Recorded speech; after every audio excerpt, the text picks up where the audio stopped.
안녕하십니까, 이진우입니다.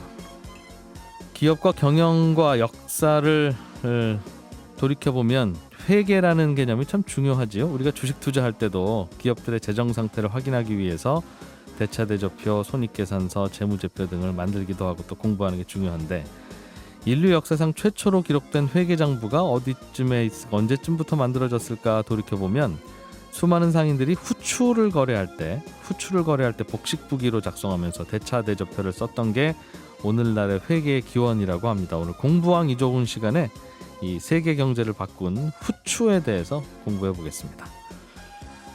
매년 1월 미국에서 열리는 세계 최대 IT 가전 박람회 CES가 있지요. 2년 만에 오프라인으로 행사가 열린다고 해서 분위기가 고조됐다가 또 오미크론 확산으로 차질을 빚고 있는데요. 오늘 트렌드 리포트 시간에는 CES 2022 어떻게 열리고 어떤 내용들이 담길지 좀 살펴보겠습니다. 손에 잡히는 경제 플러스 광고 듣고 시작합니다.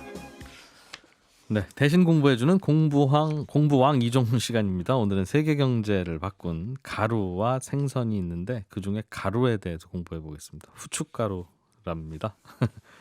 이종훈 작가님 나오셨습니다. 어서 오십시오. 안녕하세요. 예. 지난 시간에 저 후추하고 말린 청어가 네. 세계 경제를 바꿨다. 네네. 그 얘기 해주겠다 네. 하셨는데 오늘은 후추부터 제가 그 얘기를 합니까? 하겠다가 아니라 예. 이준우 기자가 해오라고 했잖아요. 다음 시간에 이거 했으면 좋겠다. 아, 공부해 오시라. 그랬던가요? 시켰죠. 네. 아무튼 고맙습니다. 예. 하여튼 후추하고 청어가 그 뭔가 중요한 계기가 됐던가요? 네네. 뭐 어디에 그런 얘기가 좀 나옵니까? 이것저것?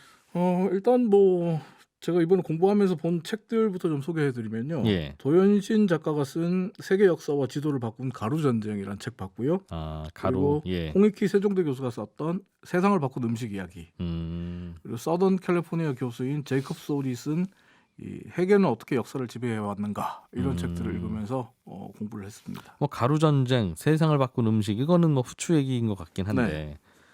회계가 어떻게 역사를 지배했는가 하고 후추하고는 무슨 관계가 있어서 서로 연결이 돼요? 사실 가루 전쟁 그리고 세상을 바꾼 음식 이야기 이 책들은 이제 주로 이제 후추가 소위 대항해 시대를 열었다. 네. 유럽이 동방 원정 그리고 십자군 전쟁의 계기가 됐다. 뭐 이런 식의 역사적인 이야기들. 어떻게 보면 우리 송경제에서는 썬킴 씨가 해야 되는 이야기에 가깝고 네. 사실 제이콥 소울이 쓴 회계는 어떻게 역사를 지배해 왔는가는 제가 예전에 이 책을 봤었거든요. 봤었는데 얼핏 생각이 났어요.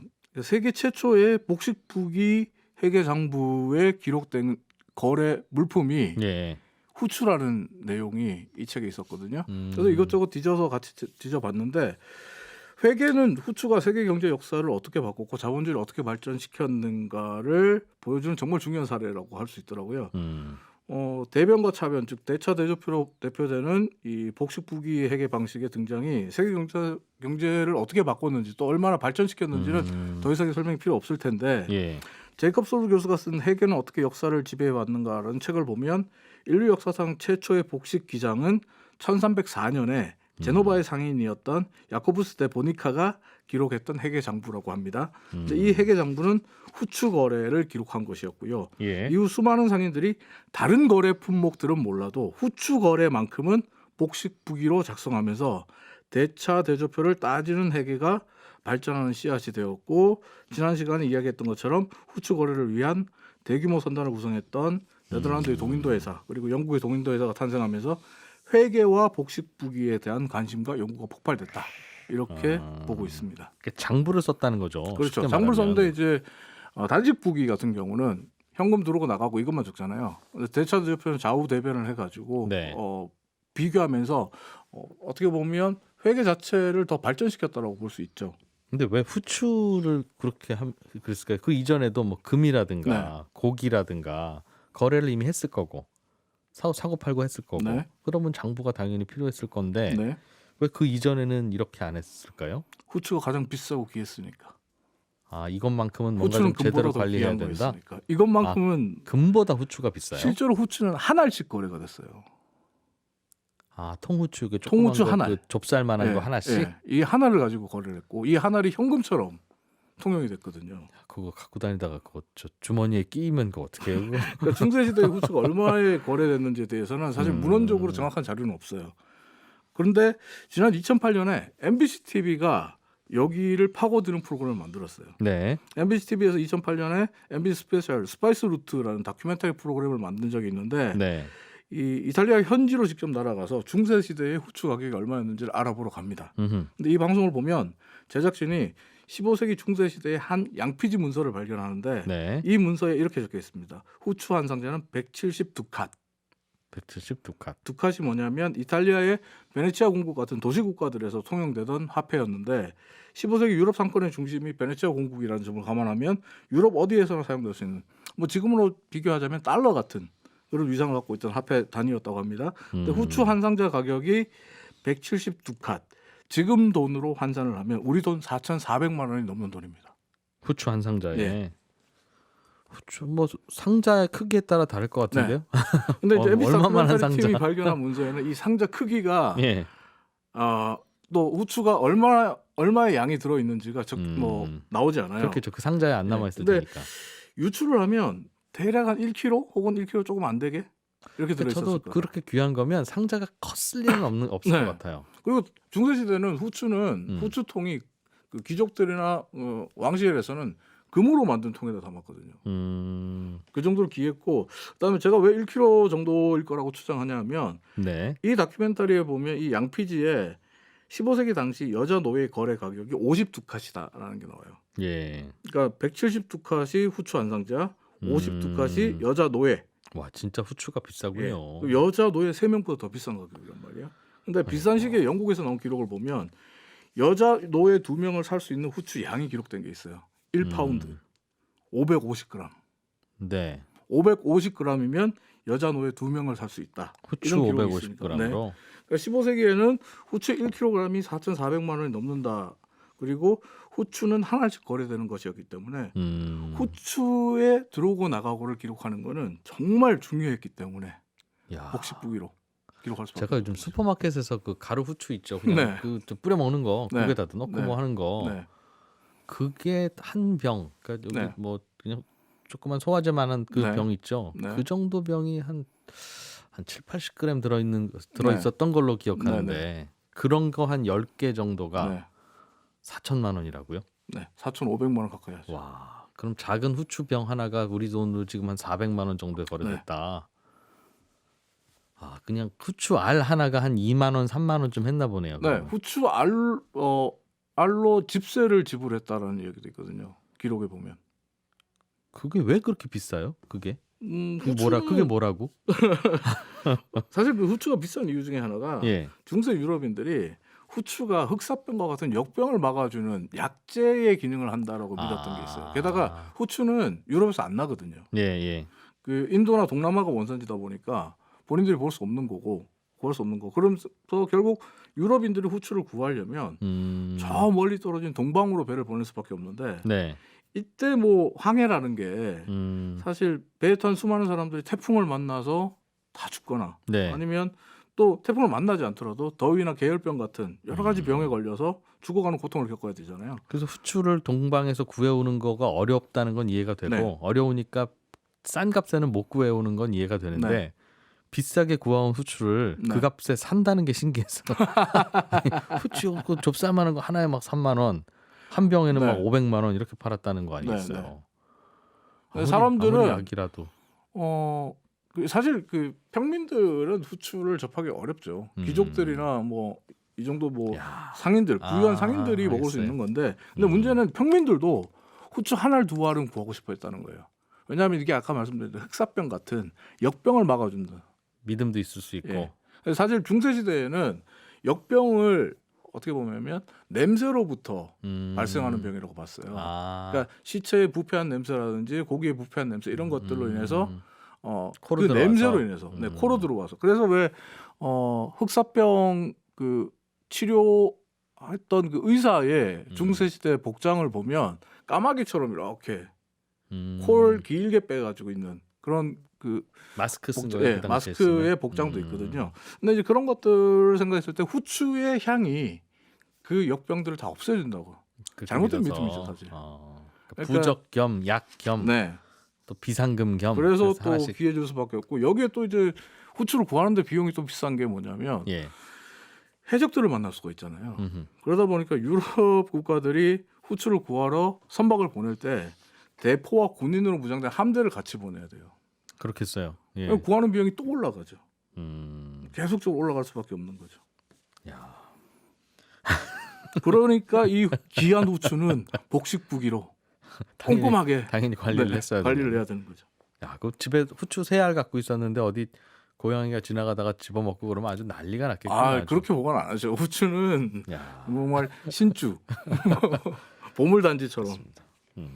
이 후추가 세계 경제를 또 어떻게 바꿨습니까? 후추가 세계 경제 역사에서 중요한 또 다른 이유 중에 하나가 바로 주식회사들로 하여금 투명한 재무제표를 작성하게 만들고 또 세상에 공개하게 만들었다. 이 부분에서 굉장히 중요합니다. 지난 시간에 이제 주식회사와 배당의 역사 말씀드렸잖아요. 예. 그러면서 네덜란드 동인도 회사 이야기하면서 세계 최초의 주식회사가 네덜란드 동인도 회사인데 이 회사가 설립된 이유는 후추 때문이고 후추 사러 간 거고 네, 그 회사가 세계 최초의 배당 역시 후추로 현물로 지급했다. 이렇게 거의 그 말씀드렸죠. 후추가 돈인 시절이니까요. 네네. 예. 근데 그때 제가 이제 네덜란드 동인도 회사가 초기에는 약속했던 배당금을 안 줬다. 이런 얘기 했잖아요. 네. 정관에 정확한 날짜가 언제까지 준단 말 없었으니까. 그게 없었기 때문에 예. 배당을 안 했고 그리고 주주들이 배당금 달라고 요구하자 배당을 이제 마지못해 시작했다라고 말씀을 드렸는데 근데 배당이 시작되니까 후추와 다른 향신료로 배당을 받았던 주주들 특히 큰손 주주들이 불만을 갖기 시작합니다. 이 불만은 뭐냐면 이 큰손 주주들 같은 경우는 사실 유럽 전역에 어떻게 보면 네트워크가 있기 때문에 나름의 정보망을 갖고 있잖아요. 네. 네덜란드 동인도에서 이놈들이 더 번 것 같은데 후추를 더 많이 갖고 와서 더 많이 판 것 같은데 이 배당을 요거밖에 안 주네. 이거 좀 그렇죠. 얼마나 숨기는 거 아니야? 벌었는지를 예, 사실은 그러니까 재무제표를 공개 안 한 상태에서 사실 선장만 그렇게 알죠. 배당만 주니까 알 수가 없는 거예요. 예. 그리고 앞에서 얘기했지만 후추는 한 알씩 거래되니까 게다가 한 알도 가치가 엄청나잖아요. 네. 누가 가서 한 움큼 쥐고 나가버리는 회사에서 뭐 그렇겠어요. 자루로 그렇겠어요. 포대로 이렇게 빼돌리고 예. 이럴 수도 있기 때문에 이런 의심이 당연할 수밖에 없어요. 그래서 1609년에 아이작 르메르라는 네덜란드 동인도 회사의 최대 주주 중 한 명이자 상인이 네덜란드 동인도 회사를 상대로 공적 회계 감사를 받으라고 요구를 합니다. 제3의 누군가 가서 네. 장부를 열람하고 회계 감시하게 감사를 하자. 하고 그다음에 그 회계 내용을 투명하게 공개해라. 이렇게 얘기를 합니다. 근데 네덜란드 동인도 회사 이사회는 그건 절대로 안 된다. 절대로 받을 수 없다. 안 된다는 논리는 뭐였어요? 국익과 국가 안보. 그게 무슨 관계가 있어요? 관련이 있긴 하죠. 그러니까 아시다시피 유럽의 동인도 회사 같은 이 대규모 선단들은 인도로 향하는 항로를 개척하기 위해서 예. 나섰던 탐험대인 동시에 무력으로 무장해 있었기 때문에 그 과정에서 발견한 신대륙, 아메리카 대륙 같은 경우도 마찬가지거든요. 콜럼버스가 원래 인도로 가는 항로를 발견하려고 했는데 예. 그리고 본인은 자신이 발견한 대륙이 인도라고 생각하고 거기에 사는 원주민들을 인디언이라고 불렀는데 근데 이게 아메리카로 나중에 밝혀졌지만 근데 아메리카 같은 신대륙이나 섬들을 발견하면 그 식민지화는 제국주의로 바꿔갔단 말이에요. 후추 사러 가는 거긴 하지만 그렇죠. 국가 입장에서 보면 토벌대, 정벌대, 원정대. 원정대. 제국주의 최선봉이자 상징이 되는 거죠. 그러다 보니까 네덜란드 동인도 회사 내부의 모든 게 공개되면 예. 과거에 포르투갈이 후추값을 내리면서 네덜란드 동인도 회사와 네덜란드의 수입에 상당한 타격을 줬거든요. 네. 그러면서 그때를 생각해 보면 포르투갈이나 스페인, 영국 같은 네덜란드의 경쟁 국가들의 이 소나기에 이 회계 장부가 들어간다면 네. 이건 큰 심대한 위협이 될 수 있다. 그리고 국익과 국가 안보에 심각한 훼손이 초래될 수 있기 때문에 네덜란드 동인도 회사는 절대로 이거 공개할 수 없다. 그 당시에도 정치인들은 말 안 되는 얘기 많이 했군요. 지금 뭐 반도체하고 비슷하다고 후추 할까요? 몇 알을 삥땅 했는지 안 했는지를 좀 알아보려고 하겠다는데 왜 그게 다 적극으로 들어가면 뭐가 문제라는 거예요? 근데 네덜란드의 정부가 이때는 동인도 회사 편을 들어줘요. 맞는 말이다 이렇게 나와요. 근데 예. 1622년이 되니까 주주들의 불만이 극에 달합니다.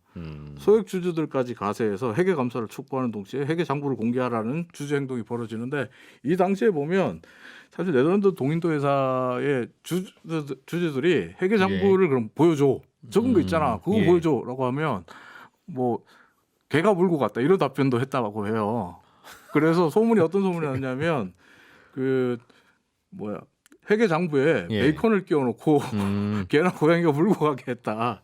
이런 소문도 돌 정도로 정말 회사 이사진과 주주들의 대립이 격화되는 그런 상황이 되는데 그러니까 이제 네덜란드 정부가 나섭니다. 중재를 나서요. 예. 그러면 국가가 대신 비공개로 회계 감사를 할게.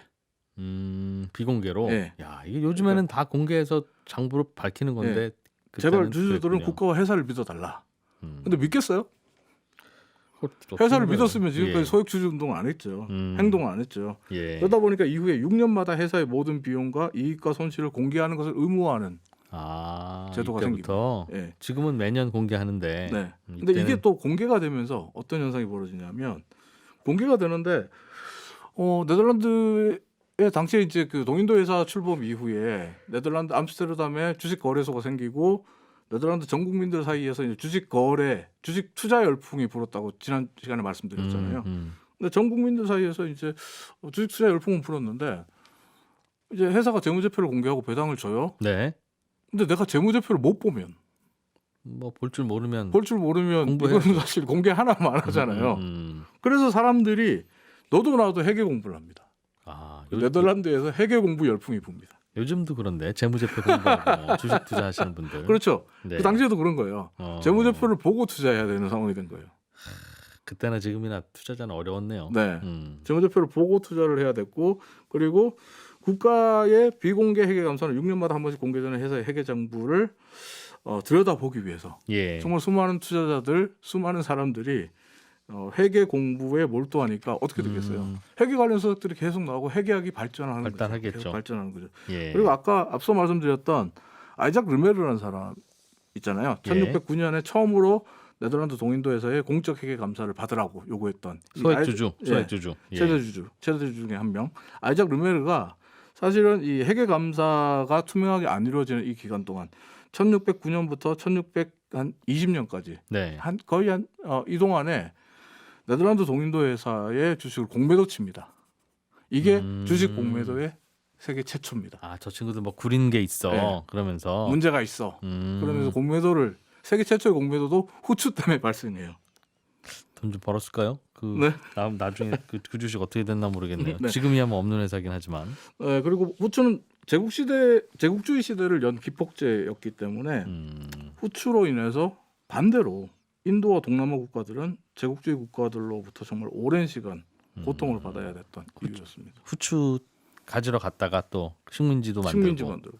후추 때문에 식민지를 계속 만들어낼 수밖에 없었고 또 이제 후추뿐만 아니라 사실은 16세기, 17세기로 접어들면서 후추 이후에 제국주의를 또 활성화시켰던 가루는 설탕이죠. 사탕수수. 예, 사탕수수. 그래서 이게 뭔가 그 자기네 나라 땅에 네. 후추가 나던 사탕수수가 나던 석유가 나던 네. 하면 그 자체는 축복이잖아요. 네. 우리는 아무것도 없잖아요. 우리나라는. 근데 그게 나면 좋은데 네. 그렇게 후추도 잘 나고 사탕수수도 나고 석유도 나는 그 나라의 역사를 가만히 들여다보면 그게 난다는 이유로 이제 서양인들 그들의 눈에서는 서양인들이 네. 와서 식민지로 만들고 식민지만 만들고 도장 찍고 가는 게 아니라 계속 갖고 와서 사람들 노동시키고 그렇죠. 그럴 거 아니겠어요. IT 같은 경우는 1년 동안 흑인 노예들, 원주민들이 사탕수수에서 설탕을 뽑아냈던 그 돈이 네. 프랑스 1년 예산의 25%였다 그래요. 그러니까 또 악착같이 사탕수수 가지러 갔겠고 네. 그 농사 뭐 억지로 지었어야죠 원주민들. 그런 상황이었죠. 그러니까 결국 뭐 말씀드리면 후추를 가지는 자가 세상을 지배한다는 믿음을 중세 시대는 갖고 있었고 후추를 한 알의 후추라도 더 가지기 위해서 자본주의 회계는 발전할 수밖에 없었습니다. 그리고 이 땅에서 후추가 나든 석유가 나든 뭐가 좋은 게 나면 그게 꼭 행운은 아니다. 불행의 씨앗이 되기도 한다. 네. 주머니에 뭐 들어있으면 그렇다. 네. 는 얘기까지 공부왕 이정훈이었습니다. 고맙습니다. 감사합니다. CES라고 하는 박람회는 예전에는 유명한 가전제품 박람회였는데 요즘에는 거기에 IT 제품들, 모빌리티 업계의 기술들 전부 다 그쪽으로 쏟아지면서 이제는 세계의 기술 트렌드를 한눈으로 볼 수 있는 세계적인 행사가 됐습니다. 오늘 트렌드 리포트 시간에는 CES 2022 행사가 곧 있는데 이 행사장에서는 어떤 기술들, 어떤 제품들이 또 선보일지 미리 좀 가보도록 하죠. 한국인사이트 연구소의 김덕진 부소장입니다. 어서 오세요. 네, 안녕하세요. 반갑습니다. 김덕진입니다. 이거 코로나 때문에 할 수는 있어요? 그러니까 이게 뭐 취소되는 거 아니냐 어떤다 얘기 나왔는데 결론적으로 말씀드리면 하이브리드로 합니다. 그러니까 온라인과 오프라인 같이 하고요. 오프라인이 그래도 중점이 될 것 같아요.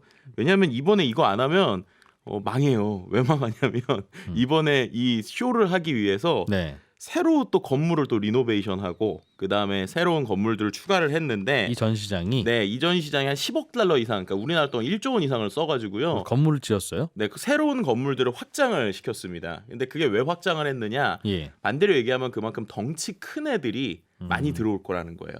이번 CES에. 네, 그래서 실제로 이제 우리가 뭐 말씀하셨지만 앞서서 우리가 예전에는 CES 하면 되게 가전박람회라고 생각했는데 네. 요즘에는 뭐 거의 대부분의 스마트폰, 뭐 스마트 기기들이 다 나왔었고 우리가 알고 있는 IT 기술들이 다 나왔잖아요. 그리고 최근에는 궁극적으로 기존의 모터쇼에 오히려 참여하던 곳들이 참여를 안 하고 네. 이 CES의 모빌리티나 모터쇼 관련 내용들이 나온단 말이에요. 그러니까 그만큼 예전보다 출품하는 제품들의 덩치가 커집니다. 아무래도 뭐 자동차나 이런 것들이 있어요. 그래서 그런 것도 좀 많이 나올 것 같고요. 그다음에 이제 또 한 가지 걱정을 했었던 게 이게 그러면 실제로 기업들도 많이 안 참여하는 거 아니냐는 얘기를 했었거든요. 근데 한 2주 전까지는 1,400개 정도의 기업이 신청을 했었는데 개막 2주 앞두고 한 2,100개 이상 늘었다고 해요. 뭐 물론 뭐 재작년 규모는 아닌데 그래도 어느 정도 규모 있는 데들은 많이 참여하고 있다라고 볼 수 있을 것 같습니다. 이게 영역이 뭐 여러 개 있을 텐데 네. 올해는 새롭게 추가된 카테고리가 좀 있다고 들었어요. 네, 올해 같은 경우에는요, 이제 매해 보면은 좀 변화의 흐름들이 재미있는데요. 말씀해주신 것처럼 기본적으로 이게 단순한 가전 쇼를 넘어서기 시작한 게 2016년, 17년 이때부터예요. 2016년, 17년 이때는 뭐 IoT나 뭐 AI, 뭐 이런 것들이 조금씩 추가가 돼서 하드웨어적인 게 추가가 됐고, 그다음에 2018년, 19년에는 AI가 일종의 소프트웨어나 솔루션 개념으로 들어와서 뭐 인공지능이 우리의 삶에 어떻게 들어와 있느냐, 그래서 뭐 스마트 홈이나 이런 것들이 나왔고요. 2020년하고 2021년 같은 경우에는 이른바 이제 회복 탄력성 기술 이래가지고 네. 코로나 시대에서 우리가 기술로서 뭔가 함께할 수 있는 이야기들 이런 것들이 좀 추가가 됐습니다. 근데 올해 2022년 같은 경우에는요, 좀 전체적인 흐름을 봤을 때 예전보다 좀 많이 나올 것 같은 게 한 세 가지 정도를 생각해 볼 수 있을 것 같은데 예. 첫 번째는 일단 지능형 자동화가 확장됐다 이렇게 표현하고 싶어요. 그러니까 지능형 자동화라는 게 뭐냐면 네. 우리가 이제 자율 뭐 자동 하면은 자율주행차만 계속 생각을 하잖아요. 예. 근데 인공지능하고 클라우드 기술이 요즘 워낙 좋아지고 그리고 코로나 때문에 이제 어떻게 보면은 사람들을 쓰는 것들에 대해서 상당히 불안한 부분들이 있다 보니까 무인화도 상당히 빨리 진행이 됐죠. 그래서 그런 흐름 속에서 가전도 예전보다 조금 더 자동화되고요.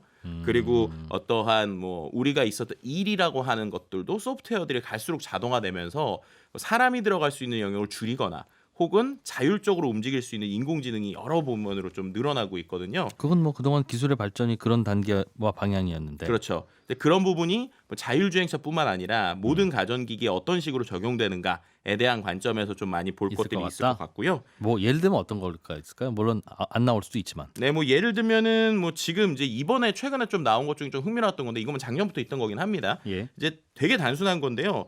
혹시 그 세탁기 있잖아요. 예. 세탁기 예전에 뭐 이렇게 우리가 인공지능 기능이 있다고 하더라도 그냥 인공지능 세탁기. 네, 그래가지고 뭔가 이렇게 물을 조절해주거나 이 정도 수준이잖아요. 요즘에 나오는 이 세탁기는 혹시 그 이제 세제까지 자동으로 다 넣어주는 거 아세요?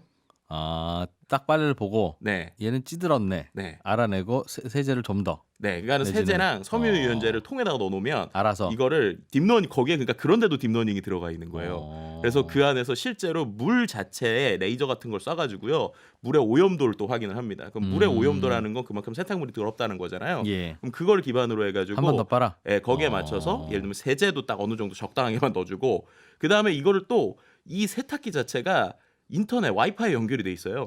그래서 새로운 세탁법이나 세탁에 대한 여러 가지 것들이 있으면 또 업데이트가 됩니다. 업데이트해요? 네, 그리고 또 최근에는 이제 우리가 보면은 그 뭐죠? 건조기도 같이 쓰잖아요. 네. 그럼 건조기랑도 같이 연결이 돼 있어가지고 예를 들면 버튼 한번 누르면 그다음 이게 딱 건조기 할 때가 됐습니다라고 해요. 그런데 네. 그 상태에서 보통 또 건조기를 바로 못 뺄 때들도 있잖아요. 그럼 그럴 때 같은 경우는 바로 못 뺄 것 같은데라고 챗봇이나 음성으로 얘기를 하면 네. 그럼 30분 동안 다시 부드러운 모드로 가겠습니다. 이런 것들이 지금 되고 있거든요. 음. 그러니까 이런 이제 어떻게 보면은 그냥 우리는 편하게 그냥 버튼 한번 누르면 되네라고 할 때 그런 자동화나 자율화가 생각보다 기술이 좀 스며들고 있다라고 표현을 하거든요. 예. 그런 것들이 좀 많이 있어서 올해도 아마 이런 뭐 가전에서부터 시작해서 우리의 있는 주변에서 인공지능이 생각보다 많이 들어올 것 같다라는 걸 또 하나 볼 수 있을 것 같고요. 두 번째로 이제 초기 메타버스라고 하는 키워드가 좀 많이 나오고 있어요. 이게 무슨 말이냐면 메타버스라고 하는 것들이 최근에 이제 소프트웨어적으로 많이 나오고 있지만 궁극적인 메타버스의 모습이라기보다는 이제 초기의 모습이다라는 게 이제 CES에서도 공식적으로 메타버스라는 단어들이 나오기 시작을 하거든요. 그럼 이 메타버스를 우리가 더 잘 느끼게 해줄 수 있는 것이 무엇인가?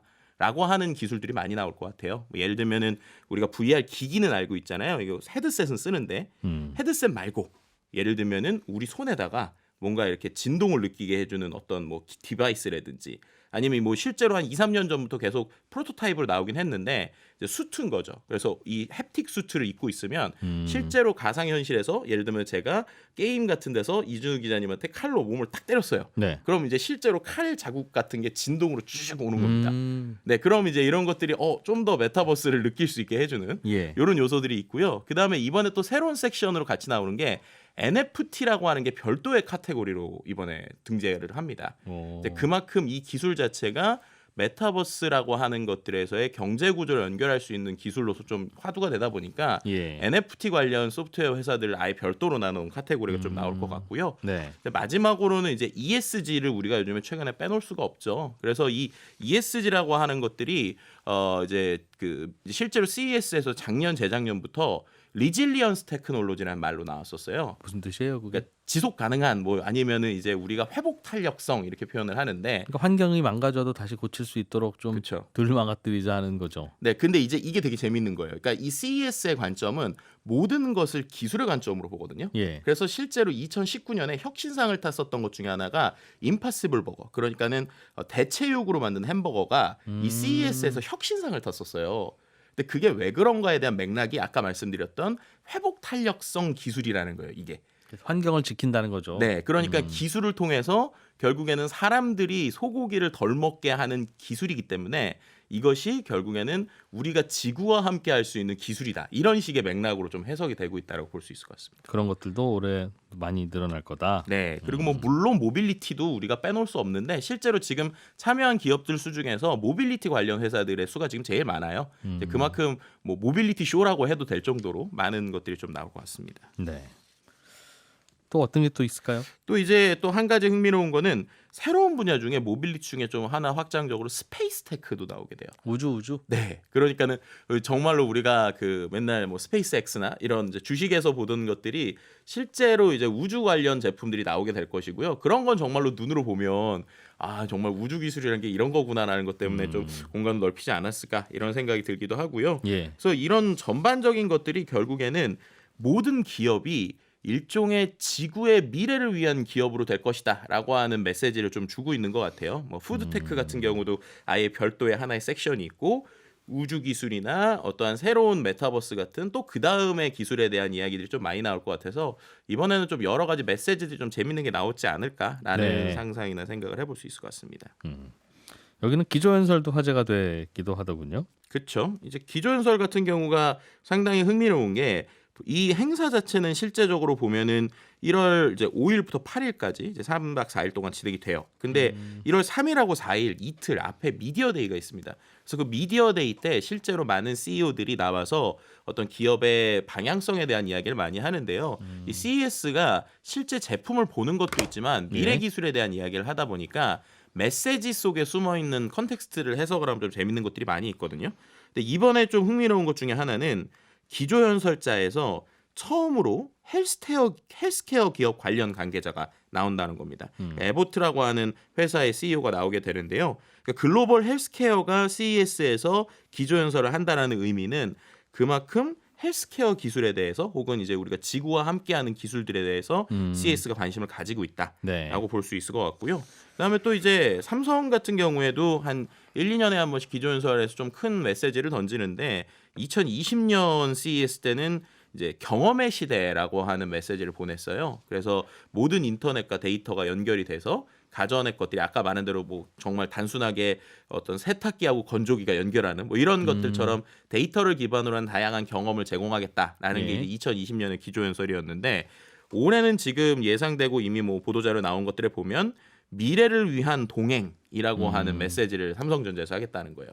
그러니까 그 얘기도 보면은 대부분 다 결국 ESG 관점입니다. 그래서 기술이 결국에는 지구를 위해서 존재해야 된다라고 하면서 뭐 어떠한 아이템들이 나올지는 조금 더 지켜봐야 될 거지만 어쨌든 알겠습니다. 기업의 사회적인 책임에 대한 이야기가 나올 것 같고요. 매우 지루하겠어요. 그렇죠. 조금 흥미로울 것 같은 경우는 재밌는 제품 얘기 해주세요. 네, GM이 좀 재밌을 것 같아요. GM. 예. 이제 GM 같은 경우에는 실제로 전기차를 그럼 한 이제 새로운 신형 전기차나 신차종을 선보일 계획입니다. 전기차야 뭐 신기할 건 아닌데요. 그렇죠. 근데 제품 얘기해 달라고 하셔가지고 네, 그다음에 이제 뭐 다 신기할 수 있겠어요. 네, 뭐 예. 5G 같은 경우에도 뭐 이제 지금의 시대들을 어떻게 바뀌었는가 뭐 이런 얘기들이 있는데요. 솔직히 지금 제가 여기 있으면 안 돼요. 원래는 가셨어야 되죠 사실은. 네, 원래는 가려고 표까지 끊어놨다가 이 오미크론 며칠부터 때문에 하죠? 며칠부터 하죠? 이게 네? 이게 며칠부터예요? 실제로 1월 4일부터 이제 진행이 됩니다. 그럼 대개는 크리스마스도 그쪽에서 보내십니까? 그건 아니죠? 네, 보통 근데 이제 이번에는 방역 때문에 좀 일찍 가시는 분들이 많아가지고요. 네. 아마 지금 한 1월 뭐 이때 그래서 저도 원래는 한 12월 중순부터 아예 그냥 가려고 생각을 했었는데 아, 뭐 안 됐네요. 그래서 혼자 가시려고 그랬죠? 네, 거기까지 하도록 하겠습니다.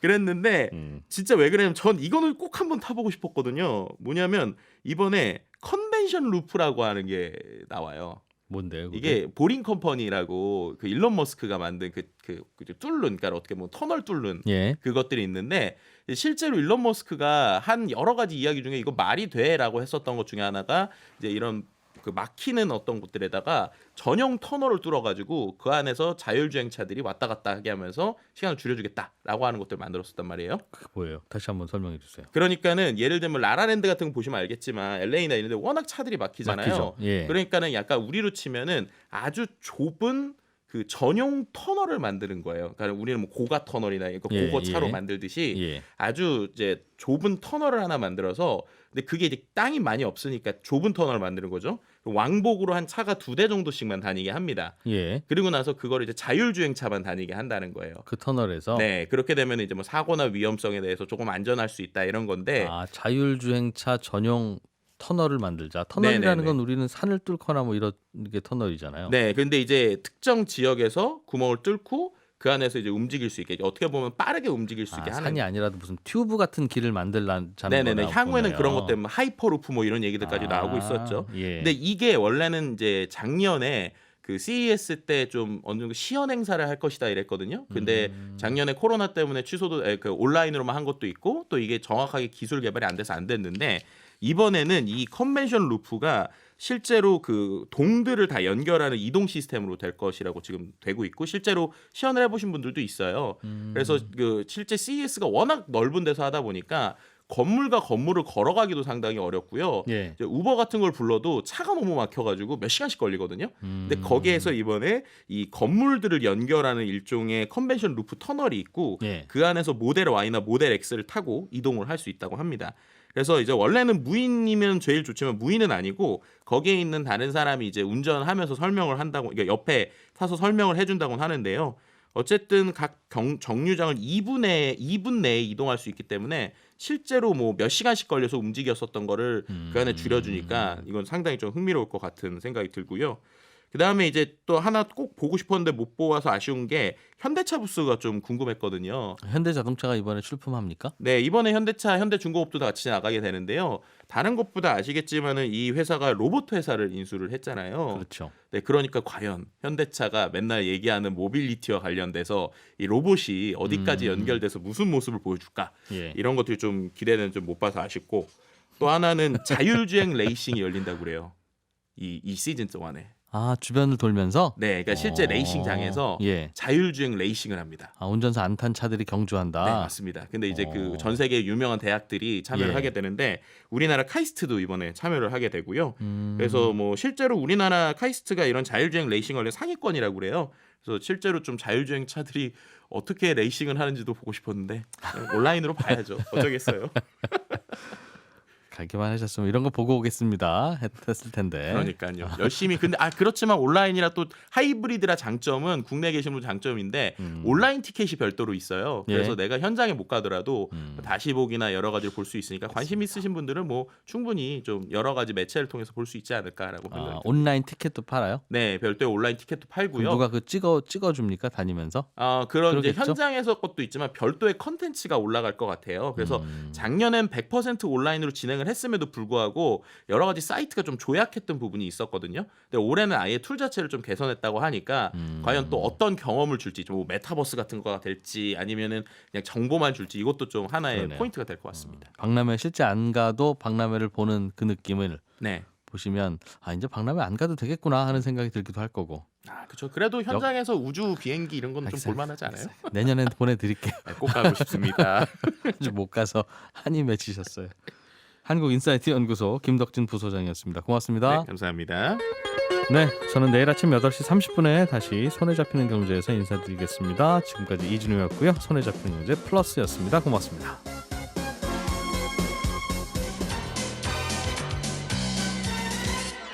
더 깊고 더 재미있는 경제 이야기 이진우의 손에 잡히는 경제 플러스.